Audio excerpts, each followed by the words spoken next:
Hi there, it's real estate coach Josh Fegan and welcome to this week's coaching tip. Today we're going to talk about auction success. As the market changes, a number of real estate agents have been calling me of late saying, Josh, what do we do on the auction day if the property doesn't sell? Now there is a whole range of things that an agent needs to do, and what you need to realize is that if you're worrying about what's going to happen on auction day, we're already in trouble. You see, it's everything that you do from the moment that you list the property that makes a massive bearing on the success of that property when it comes to the day of its selling. What is critical here is a couple of things. Number one, after the listing presentation, you really do need to set up what we call another meeting with the client to do our setup to sell. Now in that meeting, we're talking about setting up all of the expectations that the client should have now that the property is on the market. And that might include very simple things around the inquiries, the inspections, the second appointments, the contract requests, and also to when offers should be received on the property. In the modern world and over the course of the last 10 years, consumers are not in a position of wanting to wait for things. And what actually happens is that since the evolution of the mobile phone, we expect to press a button and have things turn up. And it's exactly the same thing. We are impatient when it comes to buying property. If we see a new property that's been listed on the major real estate website, then all of a sudden we go, you know what, we want to go down and have a look at that, and then we then expect to buy it that weekend.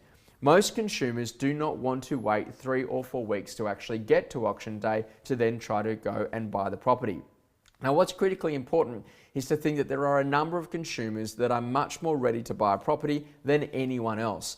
And these are the buyers that have missed out on other properties at auction, made offers on other homes, come back for second appointments, had copies of contracts reviewed, or need to buy by a certain date because they've either sold their existing home that they're living in, or they need to buy by a date because they're relocating to the area. Now, those particular buyers are the ones that you really want to work with. And what you want to be doing is getting them through the property, getting them excited about the potential to buy the home, and then launching it in all the normal marketing channels. When they see that launch, they then come down to that first open for inspection.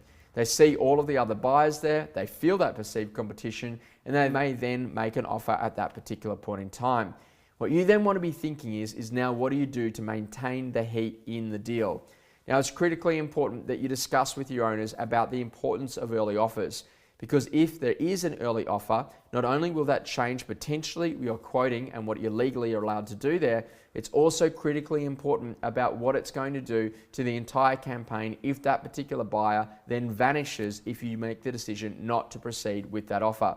And the last thing that you want to do is to have a property benchmarked at a particular dollar value because that's where we believe the offer is going to be coming in, and then find out on the day of the auction that the market is now performing at a very different level. So it's very important to think about in your discussions with every single one of your owners that every business day you want to be talking to them about new properties to the market and properties that have recently been sold. What is critical here is that your market knowledge should be indicating to them exactly where they need to be setting the reserve if they wish to be sold on the day of the auction. So Mr. and Mrs. Owner, the property at number 21 Jones Street has now come to the market. The price expectation is around here.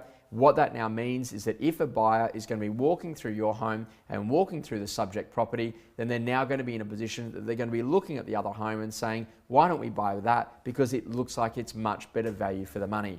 Now this is critically important because we also now want to be having buyer meetings with the buyers before we lead into the day of the auction. Now the reason why you want to have a buyer meeting is that if they haven't bought under auction conditions before, you need to explain to them what their rights, responsibilities and roles are on the day so they know exactly what to do in order to perform. Now it's critical here that when we get to the day of the auction, that you as the agent make them feel not only welcome, but ask the right questions on the day or two prior to actually get them there. Is it your intention to turn up at the auction? Will you be intending to register if that's a requirement in your state? Is there an intention to be bidding on the day, and are you going to be bidding to buy? And if you can get the consumer to say yes to those 4 questions, then you're actually starting to lead into that point of being able to get some level of commitment. One of my other final questions here is also just to say to the buyer this: I'm going to be talking to the owners tonight and they're going to be asking me who are the interested parties in looking to purchase the property. What should I say to the owner about where you're at and what your intentions are? It's such a simple set of questions, but what it does is it makes it real and gets you back to communicating clearly with consumers in the marketplace. I really hope you've enjoyed today's coaching tip, and I look forward to seeing you next week.